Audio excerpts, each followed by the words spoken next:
Have you ever dreamt of a better version of yourself? In a real life, you don't have a 20 meters long corridor between your bedroom and your bathroom. You're hired. Let's go. She's very, very precise. There is no little things that she do not have seen before shooting. You can't escape from yourself. And we shoot for 12 or 14 weeks inside. Crazy. I'm fine. Everything's fine. Hi there, I'm Paula Benson, founder and editor of Film and Furniture. Today on the Film and Furniture podcast, we explore the design and spaces of The Substance with production designer Stanislas Reydellet. Director Coralie Fargeat had a clear vision for this film, and Stanislas, alongside set decorator Cecilia Blom, brought it to life with creativity and precision. Set in Los Angeles, The Substance follows former Hollywood star Elizabeth Sparkle, who, on her 50th birthday, is given the heave-ho from her fitness TV show. After a car crash, she learns about a black market serum that can transform her into a younger, more perfect version. But things take a very dark turn as she spirals into body horror. The Substance draws on references from The Shining, Requiem for a Dream, The Fly, Psycho, and many more. This podcast works just as well without visuals, but just to let you know, it's a video podcast, so you can also watch along too for the full experience. By the way, this interview contains spoilers. Bonjour. Bonjour. Ça va? Oui. Interview en français ou en anglais? Non, en anglais. No, please. Lovely to meet you. Absolutely wonderful to talk to you. Are you surprised at the reaction to The Substance, or did you know all along you were making something quite special? Oh, yeah, for sure we were thinking that it will be quite special, but I don't know if you know the way that we shoot the movie, but it was not common way. When we start to work with Coralie, we realize that she's very determined and she wants to manage everything, every details. We do not work as this usually. And we realized that we were working on special thing. Yeah, it was 110 days of shooting, and Coralie projects to have 20 days of this 110 to shoot only very close view of little details. And we managed this shoot during 20 days, which who do that? I think is the perception of the public of this movie is looks at this movie, it's very particular. I think there is people who love it, other people who hate it. There is a real, with very short lens and very macroscopic lens. There is a grammar. This grammar, it's Coralie's one from this first movie. And it was an incredible experience. Yeah, so at what stage did you get involved? Were you involved quite early on in the concept of the film, or had you worked together before? No, we just finished a project and then I meet her and we have a 1 hour talk about the project and then we go and we prepare it until 5 months, I don't remember. I was thinking that we will use this 4 months of preps to manage all the set of the movie with Coralie. No, in fact, we spent 4 months on the Elizabeth flat, drawing everything. And when they start to shooting the Elizabeth flat in the Elizabeth version, now we were working on the Sue version of the flat. It's not common. So at one time we met all the art direction, production design, thinking about the universe, but I must create other team to manage it. I draw it, but I do not have time to manage it in the detail. So at what time we were, the art department crew was very, very big. Elizabeth's apartment is this very grand, big space, but that has very few objects in it, and it feels very isolated. So the feeling there, am I right in saying it's very much about a lonely person, a lost person, and there aren't many kind of personal possessions in that space, and yet it's so vast. Was that a deliberate approach? Yeah, the idea was as someone is as in a retire on the society, which is on the top, and there's on the little hill, and the rest of the society is down part, and she's there as on retreat, and all the furniture must be as a reflection of his past life, even with choose of the colors of carpet and wallpaper. It must be not looks as a period, but not definited. For references start from the 40s until the end of the 90s, and we mix all of this. And there is not a lot of furniture everywhere. You see the bathroom, there is nothing in, and Coralie doesn't want nothing, it's just some piece of furniture, but just for the action. And then we remove it. She just wants an empty space. And then the living looks also as this. There is this beautiful table with 4 chairs. There is a buffet, a little bookshelf, and then the huge posters of her in the past life. And that's all. There is this armchair. We don't know what is the armchair because it's not in the style of the rest of the apartment, but we make a deeper scene after scene to manage the idea that she stay long time in front of the TV in this armchair. So I noticed that there were some subtle tweaks as both Elizabeth and Sue get more out of control and descend more into difficult mental states. Yep. I noticed that the furniture seemed and the design seemed to reflect what was going on, because the rather beautiful chairs at the beginning suddenly becomes, as you say, like this older armchair where she's sitting watching TV all day. But also I noticed the bed changes. It starts off as a kind of peach velvet, and then towards the end it's like a midnight blue satin. I thought they were really interesting touches to kind of emphasize what's happening in the inner world of the characters. Yeah. The bed covered in silk. It was in this mood board. She wants the top shot with this silk sheet. But the idea of Sue, it's bright. It's bright, it's modern, it's, for instance, it's the reference, it's the Italian way of furniture. It was the Memphis group. You got all the Italian creator from the 80s, Etoile. Can we talk about the corridor from the main living space to the bathroom? It seems unusually long. What was the thinking there? In fact, the ground plan, it's crazy. So there is no flat as this. Coralie, she knows exactly what shoots that she had in mind, and that we must manage the set in this way. So she wants a very long corridor. But at the beginning, she drew it straight. And I introduced the idea of the curve to make it longer and longer. In a real life, you don't have a 20 meters long corridor between your bedroom and your bathroom. But for Qualley, she wants that. The idea of vertical fragmentation of the image, we reuse it in the corridor. And I introduced this parquet floor in exotic wood, red, but very dark. And I introduced it when I was thinking about the scene where Elizabeth must train Sue, and I was thinking it must be very glissant.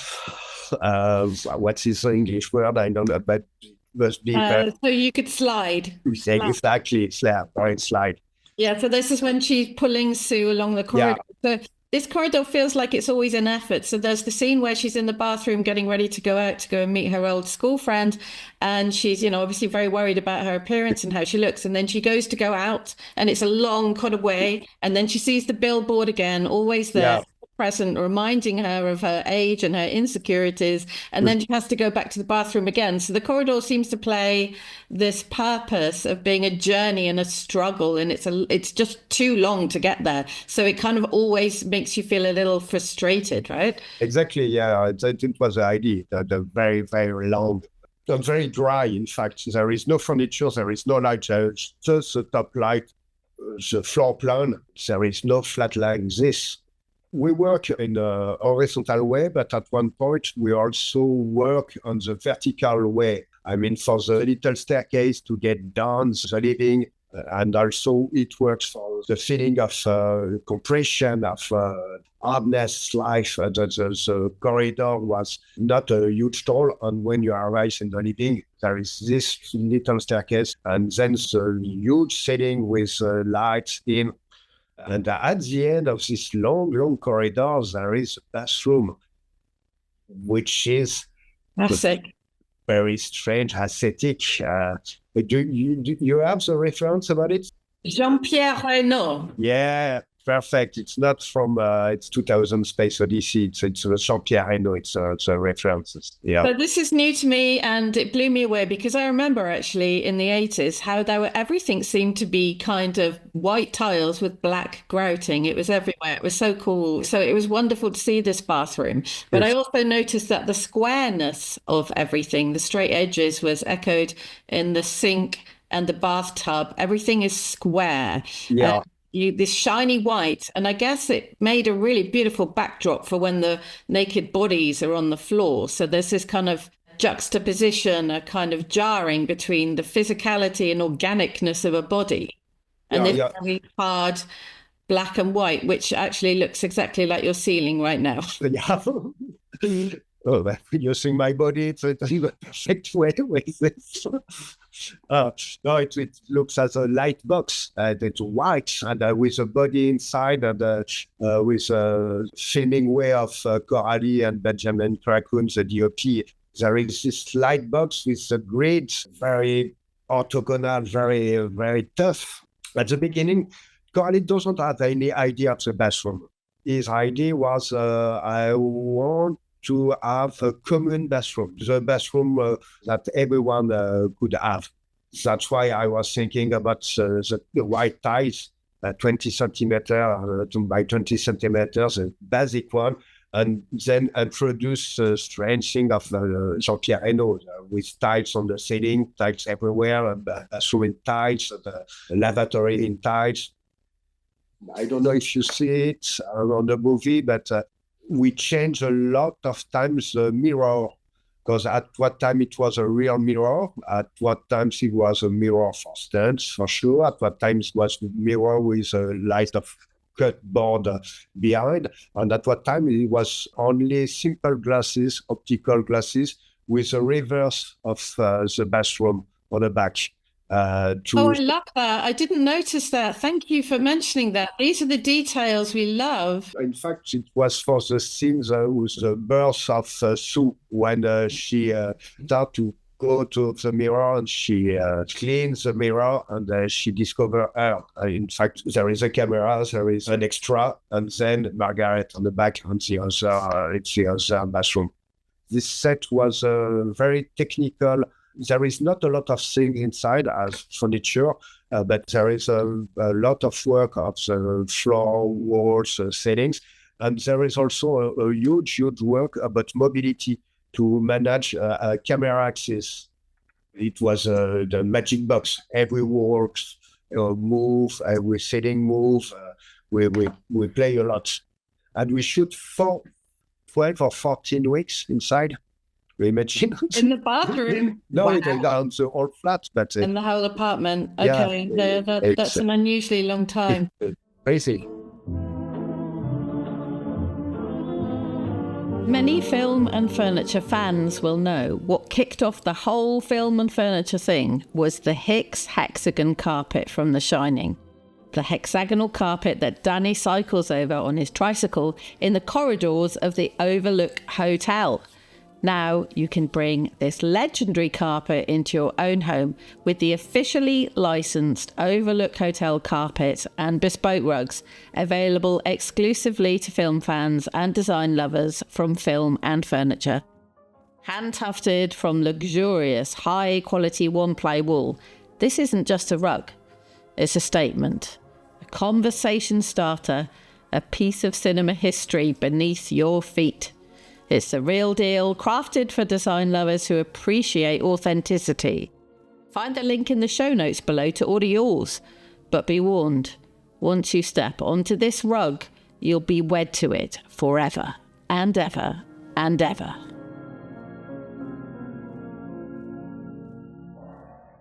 I saw a mood board that Coralie had created, which she would use as a pitch to get the film made. And it's incredibly graphic, it's incredibly detailed. And she obviously had an extremely strong vision of how she wanted the look to feel. So I wondered, how did that work for you? Were you basically implementing her vision, or was there a lot of collaboration? And on the mood board, there is things that she really wants.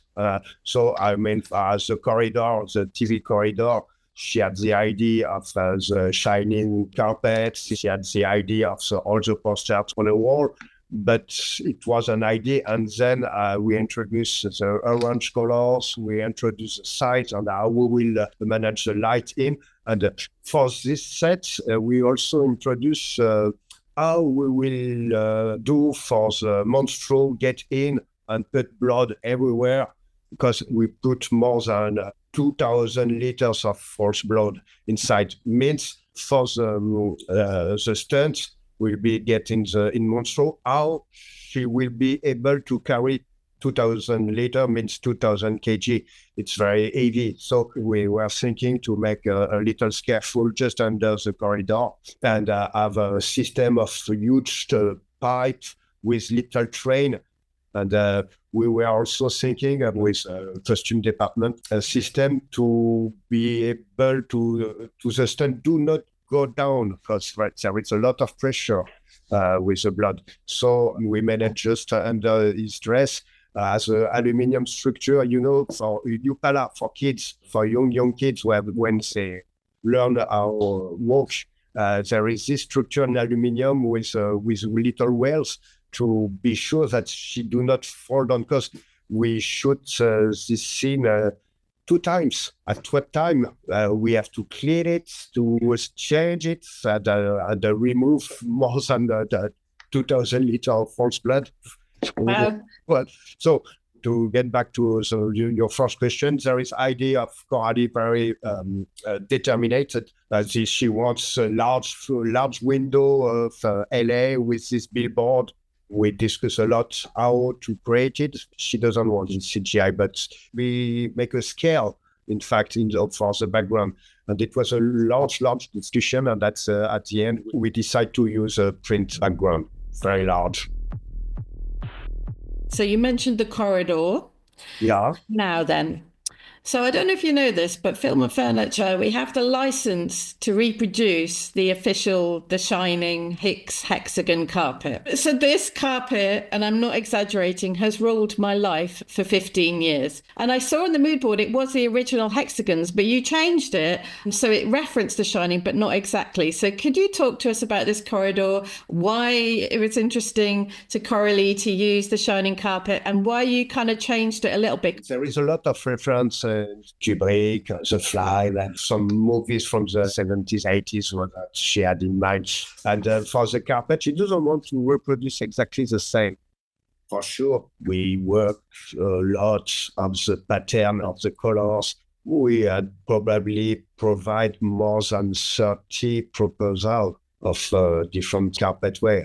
She doesn't want to have the direct tribute to, but it looks as, for sure. And in his mood board, there is a little bicycle put on the carpet. The reference is very clear. And then the men's room, the bathroom in the TV studios, is obviously another Shining reference with the... Yeah, for sure.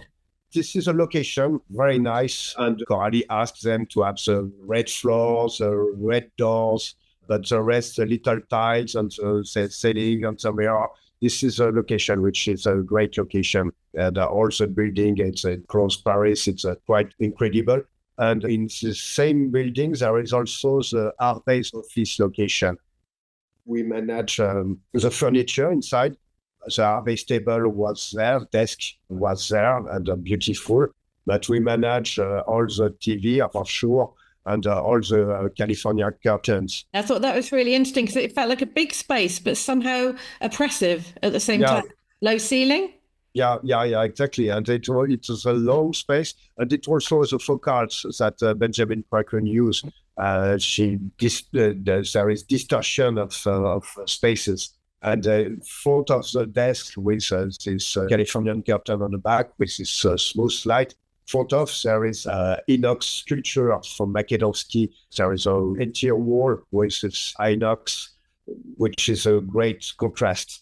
I love that room actually because there's so many details in it. I remember seeing a chrome low coffee table, which kind of feels a bit edgy. It feels like you might have been doing cocaine on it at other times. You know, there's this kind of little references that you kind of feel a bit edgy in that room. And the other room I'd love to is the locker room. I love the locker room. That feels very science fiction. The locker rooms was not reference from movie. It was more reference from lockers in East Asia. Thing as this, and we were thinking that the first idea of Qualley for sure, it was this creepy corridor to get in, and then to arrive in the locker rooms very aesthetic and with nothing in. And I was working about this very clear room, but with matte and shiny surfaces. We work on it, and still have the feeling of the light box as the bathroom, but it's another space with this locker, very simple. It's as the rest of the set, and we're going oniric way just to manage universe, very strange, and with this yellow coat inside on this white. I think it made a nice image. And the colours are so strong throughout the whole movie. You mentioned the yellow coat there against the white locker room. And if I remember correctly, she's got a red handbag and blue clothes on. So there's lots of primary colours that feel very jarring. Also, I guess quite 80s colours as well, those primaries against the white. So colour plays a really important role in the film. Yeah, for sure. And we work with costume designer about the contrast of the color for the yellow coat with the green of the apartment. We were thinking that there is something to manage, and I think at the end it looks great. So lots of Kubrick references, lots of 80s references, and going back to the original mood board, you know, I can see that there's some Clockwork Orange references in there as well. Yeah, and then obviously the 2001 Space Odyssey music is used in the theatre, the New Year's Eve performance? Yeah, there is this lightning effect, which is a real Kubrick references. And we shoot it directly with lights that we make turning. And Coralie loves to shoot in direct effect. Very close up. She wants the effect, the stick on the olives, the shrimp, and the dirty napkin. You know, there are lots of references in the movies, and I think that speaks up to people, because if you recognise the references, then you feel involved with the film. But having said that, it's still very, very much its own film. And it's just been so phenomenally received, hasn't it? It's been a huge film. You must have been very excited at the response. Yeah. At the beginning, which she doesn't show, she's talking about references, but we understood all the crew, we understood how she wants to manage his movie. And it was really his movie. She made a part of editing. She made all the mood boards. She get very close on me to all the concepts. She was very close on the DOP also. She managed everything on this movie. There is no little things that she do not have seen before shooting. She is very, very precise. Yeah, and is that interesting for you? Yes, really. We finished the movie totally tired and dead, everyone, but this way to work was very interesting, but very hard for sure. No. But for example, the USB key that we have seen, the substance USB key, I was thinking in 2 days we found the key, the black key, and then we got the logo, and you put on, and that's all. No, we present more than 70 USB key, and at the end there is one looks good, but she was too shorter, so we print it in 3D. In props parts, there is also the substance kit, which is a huge work.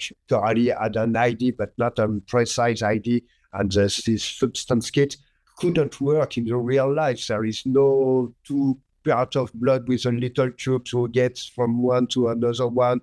We took a lot of time to design it, and I don't know what was your feeling about it, but I think that people had the feeling that it works, but in fact, for sure, it doesn't work. But, yeah, no, I think the pulp packaging, I mean, the feeling of it, the texture of it with that black typography, the whole packaging, the way she unwraps it. I love the packaging. Yeah, and is there a significance in the number of her, is it 503? I don't know. Coralie didn't. She wants this 503, but I'm not in this mind at this point. I don't know from where she came from. 503, and every details are like this for Coralie. She's very impressive about this determination to choose everything. Yeah, well, I think the film sets go a real long way to creating a very sort of disturbing atmosphere. So I think the production design, the film sets, the set decoration and the vision are really, really important in this film to creating the feelings. So I'd like to congratulate you. Oh, thank you. I have one last question for you. So if you could take something home from the film set to have in your own home, I got a problem. My wife said no more object in home. If you put a new object, you remove another object. So, but if I get one, which one I get? I mean, in home. I love the living room table with the glass, the mix between glass and a copper leg, and the copper. It looks as very Italian designer as Carlo Molino, very organic.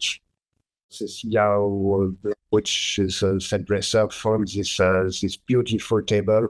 But I love it. Congratulations again! I think thanks a lot. Job. I was working with a very, very good team. I do not make the name of all, but the department was very, very kind, very nice. I hope you enjoyed that insightful chat. You can take a look at our in-depth feature and film set images at filmandfurniture.com, where you'll find many fascinating articles on interiors, furniture, decor and lighting in film, as well as where to find these items for your own home. That's all in our marketplace. Don't forget to like and subscribe, and we'll see you next time.